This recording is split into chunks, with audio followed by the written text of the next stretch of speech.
Hey everyone, welcome back. I am going to share with you an experience that I had the other day that was a massive aha for me, and I want to share it with you because I think it will be for you too. So, I had gone out of town and I was I've had a lot of stuff going on with my family with the passing of my father, and so I've been going out of town a lot to go see my family in the town that my dad lived in and work on the house and help with his estate and all of the things.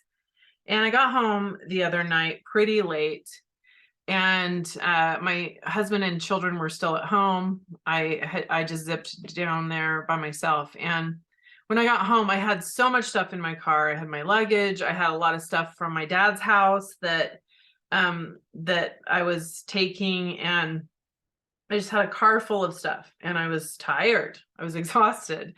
And I pulled up, opened the garage door, and started unloading the stuff into the garage. And as I was unloading the things into the garage, I was starting to tell a story about how I was annoyed that my husband and children weren't coming out to help me. And the story kept going, and I started thinking, geez, where are they all? I'm sure they heard the garage door. How come they're not coming out to help me? And I was stepping into that victim mode. You guys know what I'm talking about. We've all been there before. And I started to feel anger and not supported. So as I was unloading the car, I'm almost done. And my husband opened the door from the home into the garage and he said, "Oh, honey, I didn't know you were home." He was actually going to the fridge out in the garage to grab something. And I said, "Yeah, I'm home. I've been here for a bit." And he was like, "Oh, okay, I didn't know." Um, so anyways, I went inside and I was I went up to shower. And then I showered, came back downstairs and sat next to my husband. And he goes, "Are you okay? Are you upset?" And I was like, "Well, I feel like you guys should come out and help me when I have a car full of stuff." And he was like, "Honey, I didn't even know you were home." The Super Bowl was the next day, and he had music in here in the home bumping, and he was preparing wings for the next day in his own little world, right? And he had no idea that I had pulled up, opened the garage door, and unloading the whole car. Now, I know this might sound so silly, and it might sound like, "Oh my gosh, you were being a baby, Jen," or maybe you're thinking, "Yeah, well, he should have come help you." Whatever you're thinking. As I was sitting there in my victim mode, kind of upset, uh, he said, when he said he didn't know, I was sitting there, and all of a sudden, I stepped back out of my victimhood, and I thought, well, how could I prevent this from happening again? And I just said, "Next time I'm going to call you when I pull up, and you guys can come out and help me." And he goes, "Yeah, that's all you have to do. That's all you have to do." Anyways, this is something that we do often, especially if you've been grieving or overwhelmed, or you have had a lot of intense emotions. Many times we step into that victimhood just out of exhaustion or out of being in a cloud of all of the emotions, and we don't even realize it. So I'm telling you this story because I want to ask you, when you have a situation, when you have conflict, when you have a fight, when your feelings are hurt or you're sad or angry or anything's happening in one of your relationships, this doesn't have to just be your intimate relationship, but any relationship, when something is happening that is maybe more of a negative feeling or a challenging situation, I want you to take a breath and step back out of the emotions, just energetically. So you can either physically stand there and take a breath and step back, or you can just energetically think about it,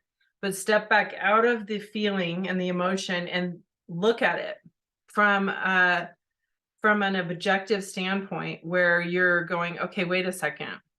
How could I step out of that pain, sadness, fear, whatever it is? And how could I shift this? What could I do to take ownership or responsibility of this situation? And that situation the other night was 100% on me. Honestly, if I would have called my husband and said, hey, honey, I'm pulling up right now, you and the kids come out and help me, they would have been there. Totally, 100%. Now, if I did that and no one showed up, then I have the right to be upset of like, hey, come on, I show up for you, you show up for me, right? Then I would have that right. But I had no right to be out there upset when I didn't even communicate. It was on me.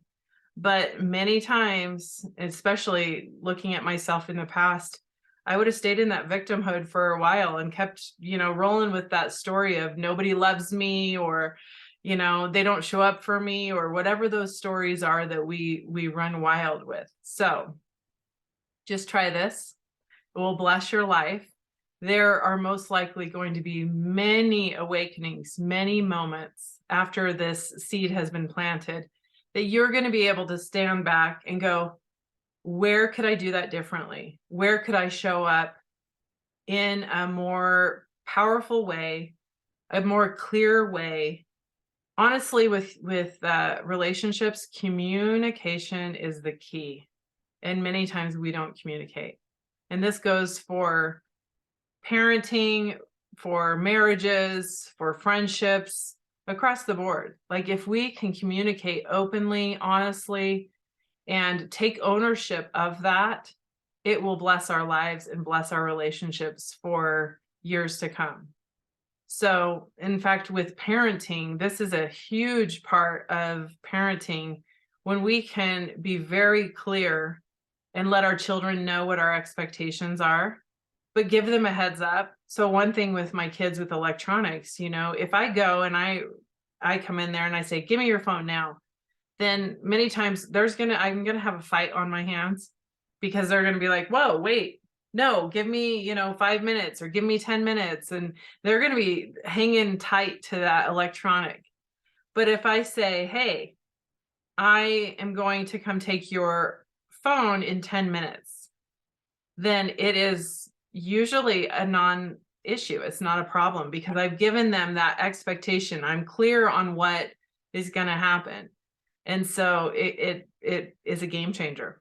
So I'm going to be going over several of these things. Me and my husband, we have learned a lot of these little tweaks that make a huge difference. I mean, it's so simple, right?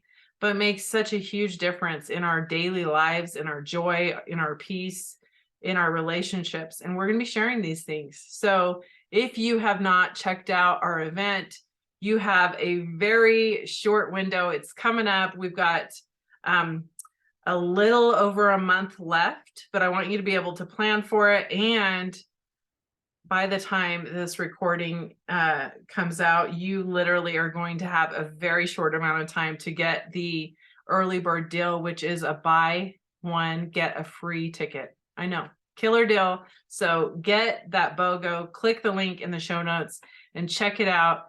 Get the buy one, get one free deal, and bring your spouse, your teen, anyone in your life that you feel like you could bring with you and bless their life as well. So much love to you all, and bye for now.